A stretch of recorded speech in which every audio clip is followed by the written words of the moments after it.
Hi guys, MC here. Today I'm going to be doing my updated Plunder Patrol deck profile. Let me just get all the cards out here.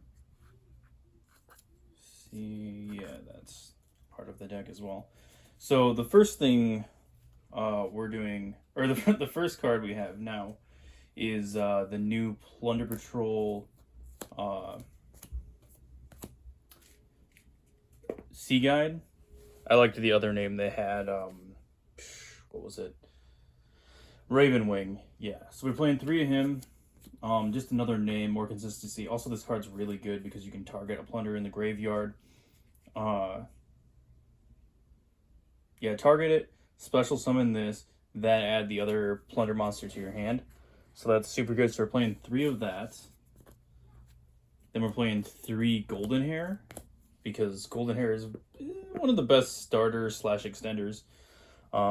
She's a tuner, so that's also good. It comes up a lot with all the synchros you play in the extra deck. So we're playing 3 of her as well. Then we got Bluebeard. Some people like to only play him at 2. I play him at 3. Because even then, it is an extender, and sometimes you can just kind of mulligan your hand a little bit with his graveyard effect, where you can like pitch a card and draw a card. Because let's say sometimes you'll draw, I don't know, something you don't need, like a terraforming, because I also play terraforming in this build. Even fucking shipping, which is really nice to get the discard, because then you can use its graveyard effect, or if you happen to draw into like 2 desires, somehow that does happen sometimes. So the effect's there for that, and then it can also special summon itself, which is pretty nice as well. So we're playing 3 of that. Then we're getting on to the really nice ones. We got 3 Whitebeard, the Plunder Patrol Helm. If you know anything about Plunder Patrol, this is probably the best card in the deck. If it goes to the graveyard, you can special summon a Plunder from deck. It can also tag out on your opponent's turn, so that's really good. So we're playing 3 of that as well. Then we're playing 3 of Redbeard. It can tag out on your opponent's turn, and then when it goes to the graveyard, it can equip itself to a plunder monster you control, which is actually comes into play a lot more than I think a lot of people talk about, because a lot of the time, let's say you want to get rid of a spell or trap card on your opponent's turn, or not on your opponent's turn, on your turn, you can just pitch this out of the hand with Bran to banish a spell or trap your opponent controls, and then go into adding like Ravenwing to your hand for a follow-up, or just making like more monsters to make a bigger board. So you can do that a lot, and then equip that to the Bran if it didn't already have an equip, or if it did, make it beefier if you have Shipyard on the field and whatnot. So that's really good. Those are all the plunder monsters we're playing.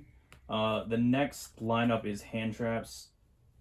I hate to play them, but you kind of have to these days, just with everything floating around.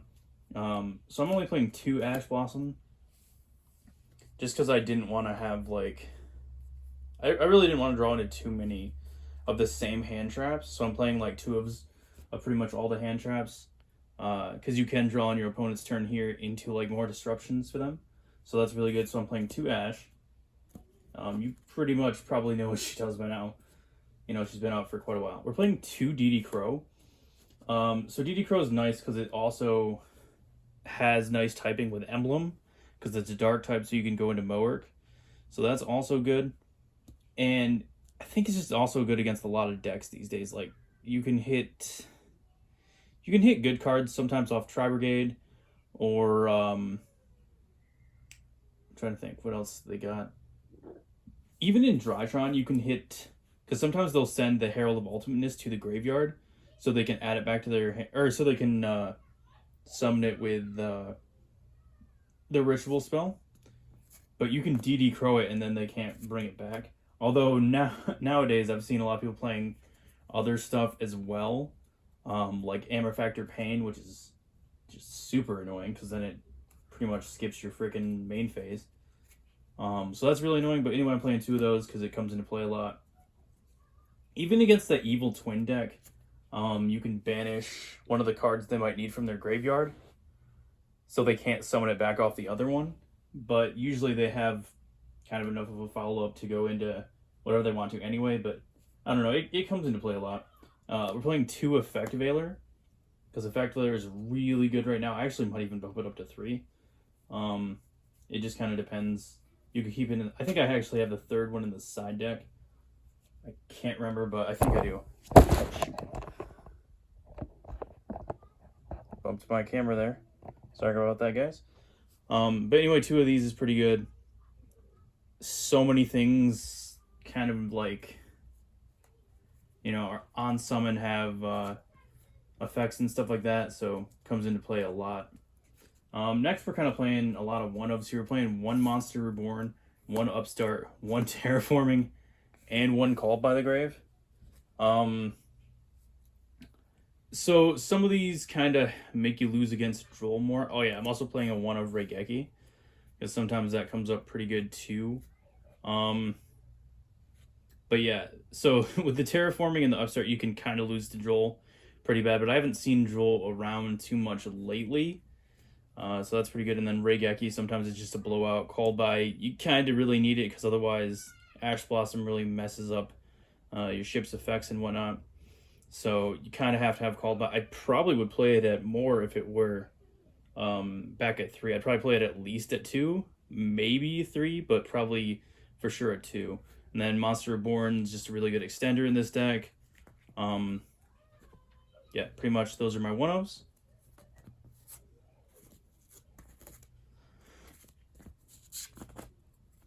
All right. Well, I guess this is also one of shipping. Sometimes you can use that. You can activate this to like bait out negates, since it puts a negate on board anyway for you, because you can put out lists, and that'll just help you do all kinds of shenanigans.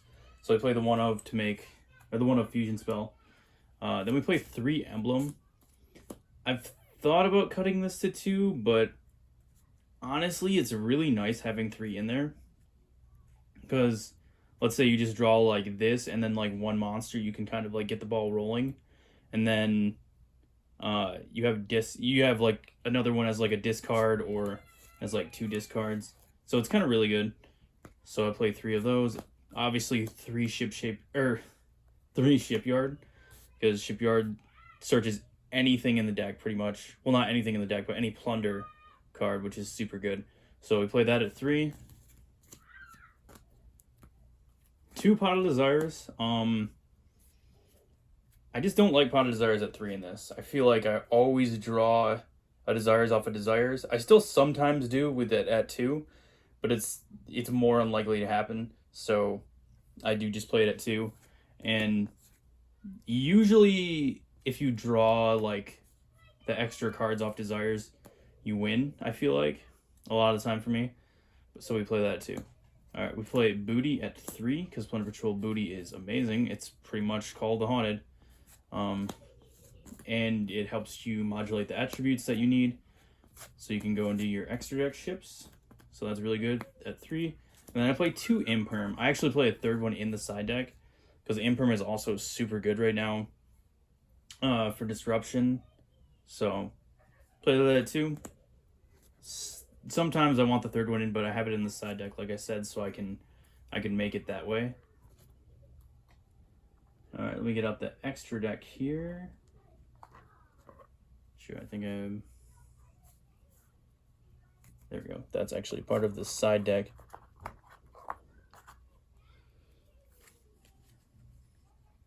Yeah. Okay, so for this we play 1 Bahamut Shark and 1 Toad. You can make those pretty easily. Toad it's an negate, so it's super good. And if you have another card in your hand that you can use to extend, you can just use Bahamut Shark to go into like anything else. So that's also like super good. So we play one of each of those. 3 Blackbeard. I almost said Whitebeard. But yeah, 3 Blackbeard. Blackbeard's super good. It lets you draw a card, lets you go into a ship from the extra deck. All kinds of fun stuff like that. So it's really good. That's an effect you really don't want Ash too, so that Call by the Grave is super handy. We play 1 Almirage. That really helps when you're going with Golden Hair. Send link into this, then pitch a card, summon it back, go into Blackbeard. So that's really good. I think we really need a Link 1 Plunder Patrol monster, but you know, we'll see what happens in the future. 2 Mowerk. You really... So I do have another Mowerk in the side deck, and I have another list. Because though I don't know, sometimes you really feel like you want more. That's why I have them in the side. I almost never side them in though, so I might actually change those cards in the side deck to something else. But so far, most of the time, 2 is fine.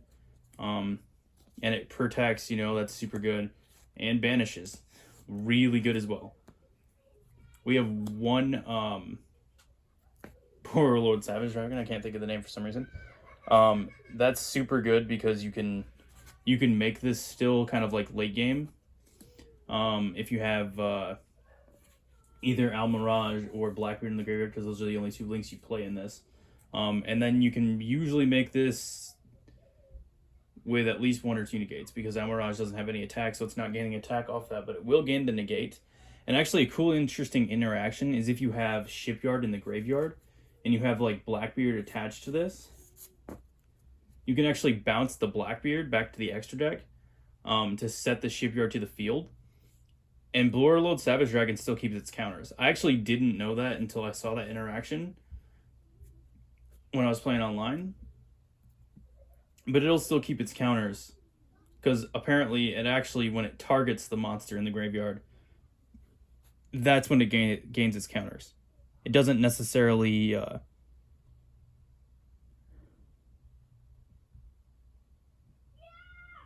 after it like equips it, anytime it would like leave the field afterwards, it keeps the counters, so it doesn't matter.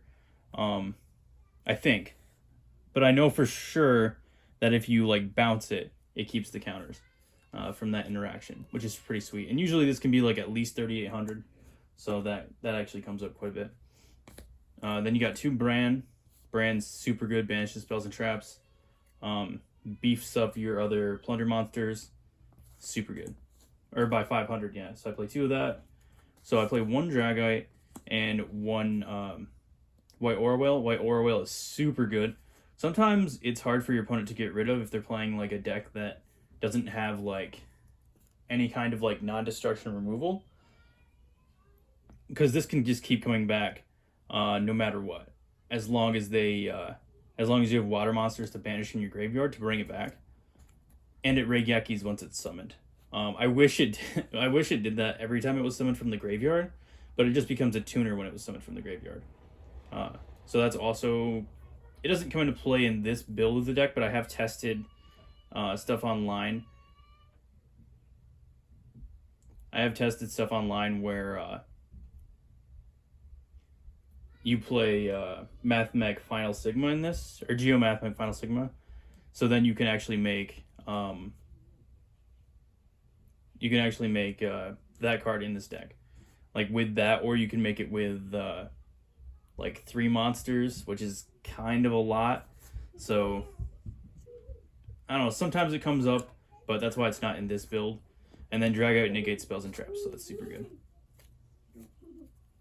And then we got 2 lists. List is pretty good.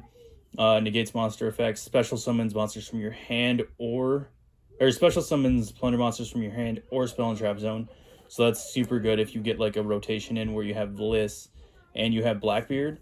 If you hard make the Blackbeard and everything, because then you can just keep gaining more card advantage off all that. So it's super good. And I will get into the side deck real quick, because I was kind of talking about that earlier. So with the side deck, we got I almost said effect failure. We have a Abyss Dweller, we have Mowerk, and we have another Liss. So those are pretty good if you need them to come in. If you know it's gonna be like a grindy game, maybe against like Shaddolls, you could actually you definitely probably want a Pistoler if you're playing against Shaddolls. So you can tech that in as well. We got 2 of Alpha the Master Beast. This can also come into play against Shaddolls, bouncing them back to the extra deck so they don't gain their graveyard effects. So we play 2 of those. I don't side it in very often. This is also kind of a Dragoon out as well. I don't really see Dragoon as much anymore, but it's still out there. So we got that. And we got Panker Tops. The one of, that's really good. You know, you can tribute it. Well, you can special summon it usually for free. Then tribute it to pop a card. That's super good.